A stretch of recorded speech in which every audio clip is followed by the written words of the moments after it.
Hello friends, welcome to খেল দুনিয়া। গতদিন মোহামেডানের বিরুদ্ধে 4-0 গোলে বড় জয় পাওয়ার পর আজকেরও কিন্তু একটা বড় জয় তুলে নিল মোহনবাগান। পাঞ্জাব এফসিকে তারা 3-0 গোলের ব্যবধানে হারিয়ে দিল। ম্যাচে কিন্তু গোল করেছেন গ্রেগ স্টুয়ার্ট এবং 2টো গোল করেছেন জেমি ম্যাকলারেন। তো আজকে যদি ম্যাচটা দেখো, ম্যাচে কিন্তু মোহনবাগানের আজকের খুবই ভয়ের একটা ছিল, কারণ মোহনবাগানের দুজন নির্ভরযোগ্য প্লেয়ার তারা কিন্তু আজ ছিলেন না কাট সমস্যার জন্য। একজন মাঝমাঠে আপুইয়া এবং আরেকজন হচ্ছে ডিফেন্সের স্তম্ভ টম অলরেড। তো এই দুজন না থাকায় মোহনবাগান কীভাবে দল নামে সেটাই কিন্তু সবথেকে বেশি আগ্রহ ছিল মোহনবাগান সমর্থকদের, এবং মোহনবাগান ম্যাচটাকে কী করে পার করবে সেটাও কিন্তু একটা জানার আগ্রহ ছিল। তো দুটো দিক থেকেই মোহনবাগান কিন্তু সফল হয়েছে। মোহনবাগান আজকে ডিফেন্সটা যেভাবে সাজিয়েছিল প্রথমে, সেটা হচ্ছে আশিস রায় এবং শুভাশিস বোস দুজনকে পাঠিয়ে দিয়েছিল কিন্তু দুটো সাইড ব্যাক হিসাবে। এছাড়া মাঝমাঠে কিন্তু অ্যালবার্টো রড্রিগেসের সাথে দীপেন্দুকে জুড়ে দিয়েছে, এবং দীপেন্দু কিন্তু অসাধারণ ফুটবল খেলেছে আজকে, এবং আউটস্ট্যান্ডিং যাকে বলে সেই ফুটবলটা কিন্তু আজকে দীপেন্দু খেলেছে। এছাড়া কিন্তু ডিফেন্স যেমন ভালো সাজিয়েছিল, মাঝমাঠও কিন্তু মোটামুটি ভালোই সাজিয়েছিল।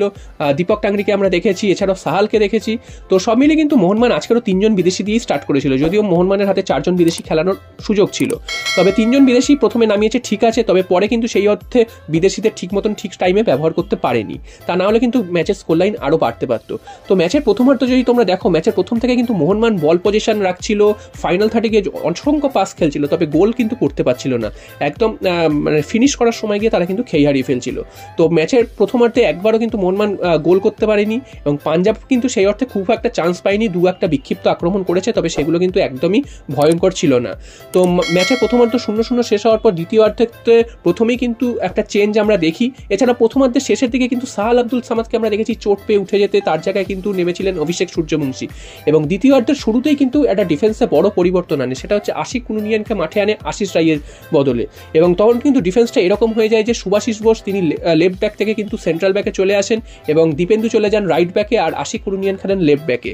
তারপর কিন্তু মোহনবাগানের আস্তে আস্তে আক্রমণের ঝাঁজ বাড়তে শুরু করে, এবং মোহনবাগান কিন্তু প্রথম গোলটা 57 মিনিটের মাথায় পায়।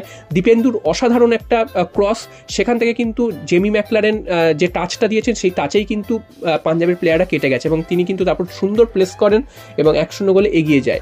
এই গোলটা হওয়ার আগে কিন্তু মোহনবাগান সমর্থকদের মানে একদম কি বলবো, নিঃশ্বাস বন্ধ হয়ে যাওয়ার মতন একটা ব্যাপার হয়েছিল, কারণ একদম সহজ একটা সুযোগ পাঞ্জাব নষ্ট করে, যেটা কিন্তু জাস্ট টোকা মারলেই গোল হয়ে যাবে এরকম এক জায়গা থেকে কিন্তু সেই বলটা মারে, এবং তার ফিরতি বলটাতে কিন্তু আবার দীপেন্দু বিশ্বাস অসাধারণ একটা স্লাইডিং ট্যাকেল করে বলটাকে রিকভার করেন, এবং সেই অ্যাটাকটা থেকেই কিন্তু মোহনবাগান গোল তুলে নিয়ে চলে যায়। এবং তার 6 মিনিটের মাথায় কিন্তু লিস্টান কোলাসোর পাস থেকে গ্রেগ স্টুয়ার্ট হালকা একটা ছোঁয়া দিয়ে গোল করে দিয়ে 63 মিনিটের মাথায় 2-0 করে দেয়। তো লিস্টান কোলাসোর না গ্রেগ স্টুয়ার্ট কে গোল করেছে সেটা নিয়ে একটা কনফিউশন ছিল, তবে রিপ্লেতে দেখা যায় যে হালকা একটা ছোঁয়া রয়েছে গ্রেগ স্টুয়ার্টের, তাই জন্য গ্রেগ স্টুয়ার্টের নামে কিন্তু গোলটা দেওয়া হয়েছে। তো 2-0 এগিয়ে যাওয়ার পর মোহনবাগান মোটামুটি চালকের আসনে চলে আসে। তারপর কিন্তু বেশ কিছু হলুদ কার্ড দেখে গ্রেগ স্টুয়ার্ট হলুদ কার্ড দেখার জন্য আগামী ম্যাচে খেলতে পারবে না, এটা কিন্তু একটা বাজে খবর। আর মোহনবাগান কিন্তু তারপরে কিন্তু বেশ কিছু সুযোগ পেয়েছিল, তবে সেই সুযোগগুলো কিন্তু কাজে লাগাতে পারছিল না।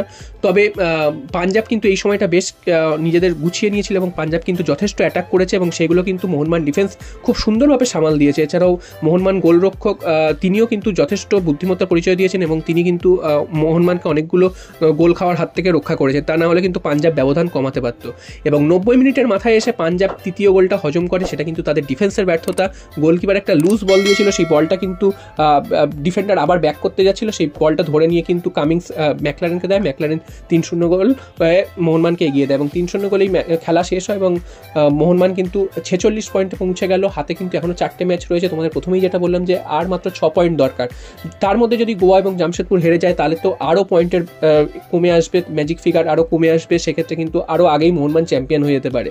তো দেখা যাক অন্যান্য ম্যাচগুলো কি হয়, জামশেদপুর এবং গোয়ার ম্যাচ কি হয় সেদিকে তো নজর থাকবেই। এছাড়াও মোহনবাগান নিজেদের ম্যাচ আগামী ম্যাচ রয়েছে কেরালার বিরুদ্ধে, সেই কেরালার বিরুদ্ধে মোহনবাগান নিজেদের জয়টা তুলে নিতে পারে কিনা, সেটা একটা অ্যাওয়ে ম্যাচ হবে, সেখানে গ্রেগ স্টুয়ার্ট থাকবে না, এবং কঠিন একটা ম্যাচ হতে চলেছে। তো যদি সেখানেও মোহনবাগান জিতে যায় সেক্ষেত্রে লিগ শিল্ড প্রায় মোহনবাগান জিতেই যাবে বলা যায়। সেক্ষেত্রে কিন্তু 23 তারিখই উড়িষ্যা ম্যাচ কিন্তু ফাইনাল ম্যাচ হয়ে যাবে, তখনই কিন্তু মোহনবাগান বুঝে যাবে যে তারা লিগ শিল্ড সেদিনই তুলে নিতে পারবে কিনা। তো মোহনবাগানের কিন্তু আর খুব বেশি দেরি নেই, এবং বাকি দলগুলো কি করে সেটাও কিন্তু দেখতে হবে। তো এই মুহূর্তে কিন্তু মোহনবাগান একেবারে লিগ শিল্ড জয়ের দোরগোড়ায় আছেই বলা যায়।